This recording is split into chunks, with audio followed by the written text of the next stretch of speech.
हरियाणा में बीजेपी की जीत पर गदगद पीएम मोदी। कहा, हरियाणा में सुशासन की राजनीति की जीत हुई है। हरियाणा के लोगों ने कमल कमल कर दिया।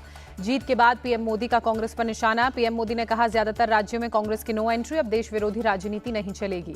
पीएम मोदी का आरोप, देश के खिलाफ अंतर्राष्ट्रीय साजिश हो रही है और इसमें कांग्रेस के लोग भी शामिल हैं। पीएम मोदी ने कहा, हरियाणा में झूठ की घुट्टी पर विकास की गारंटी की जीत हुई।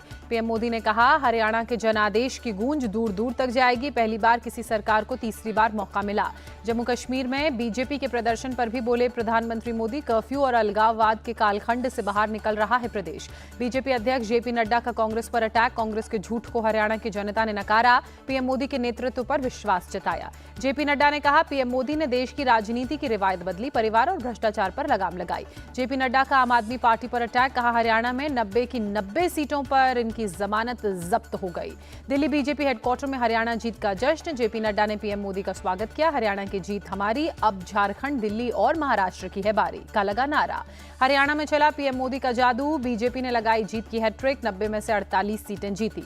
जम्मू कश्मीर में नेशनल कॉन्फ्रेंस और कांग्रेस की सरकार गठबंधन को मिली 49 सीट, बीजेपी का 29 सीटों पर कब्जा। जम्मू कश्मीर के विकास और सुरक्षा के लिए संकल्पित बीजेपी। जम्मू कश्मीर में बीजेपी के प्रदर्शन पर अमित शाह ने कहा, हरियाणा का जनादेश मोदी के नाम और काम पर मुहर है। चुनाव नतीजों में अच्छे रिजल्ट आए।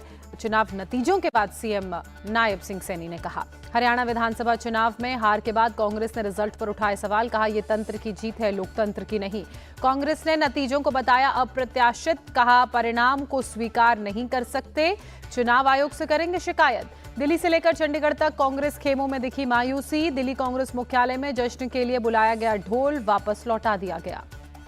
रोहतक में भी जश्न के लिए बुलाई गई बग्घी और रथ को वापस लौटाना पड़ा।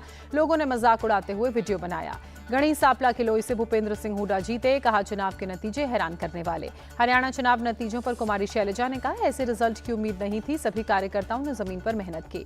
हरियाणा के नतीजों के बाद आम आदमी पार्टी सांसद राघव चड्ढा का कांग्रेस पर तंज। हमारी आरजू की फिक्र करते हो कुछ और बात होती, हमारी हसरत का ख्याल रखते तो एक अलग शाम होती।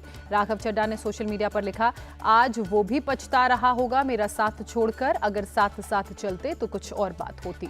पीएम मोदी आज नागपुर और शिरडी को देंगे नवरात्रि के मौके पर सौगात। नागपुर और शिरडी में एयरपोर्ट के विश्व स्तरीय टर्मिनल का करेंगे वर्चुअल उद्घाटन। प्रधानमंत्री मोदी दोपहर 12 बजे करेंगे एयरपोर्ट का वर्चुअल उद्घाटन। नागपुर के बाबा साहब अंबेडकर एयरपोर्ट पर मौजूद रहेंगे सीएम एकनाथ शिंदे और डिप्टी सीएम अजीत पवार। नेता प्रतिपक्ष राहुल गांधी की नागरिकता वाली याचिका पर आज दिल्ली हाईकोर्ट में सुनवाई। पूर्व राज्यसभा सांसद सुब्रमण्यम स्वामी ने दायर की है याचिका। लद्दाख के सामाजिक कार्यकर्ता सोनम वांगचुक की दिल्ली में शांतिपूर्ण प्रदर्शन की इजाजत को लेकर दायर याचिका पर दिल्ली हाईकोर्ट में होगी सुनवाई। 23 अक्टूबर तक जंतर मंतर या किसी दूसरी जगह प्रदर्शन की मांगी है इजाजत। दिल्ली के पूर्व मंत्री सत्येंद्र जैन द्वारा डिफॉल्ट जमानत देने माली मांग वाली याचिका पर दिल्ली हाईकोर्ट आज सुनाएगा फैसला। सुनवाई के दौरान सबकी रहेगी नजर। ईडी की जांच अधूरी होने की दी दलील। कोलकाता के आरजीकर अस्पताल के जूनियर डॉक्टर्स के आंदोलन के समर्थन में आज दिल्ली एम्स के रेजिडेंट डॉक्टर्स का प्रदर्शन। शाम 6 बजे जवाहरलाल नेहरू ऑडिटोरियम से निकालेंगे कैंडल मार्च। कोलकाता के आरजीकर मेडिकल कॉलेज के 40 से अधिक सीनियर डॉक्टर्स का इस्तीफा। जूनियर डॉक्टर्स के आंदोलन के समर्थन में काम छोड़ा।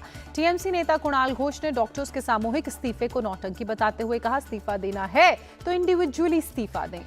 शारदीय नवरात्र का 7वां दिन आज देश भर में मंदिर में सुबह से हो रही है देवी के 7वें स्वरूप कालरात्रि की पूजा अर्चना।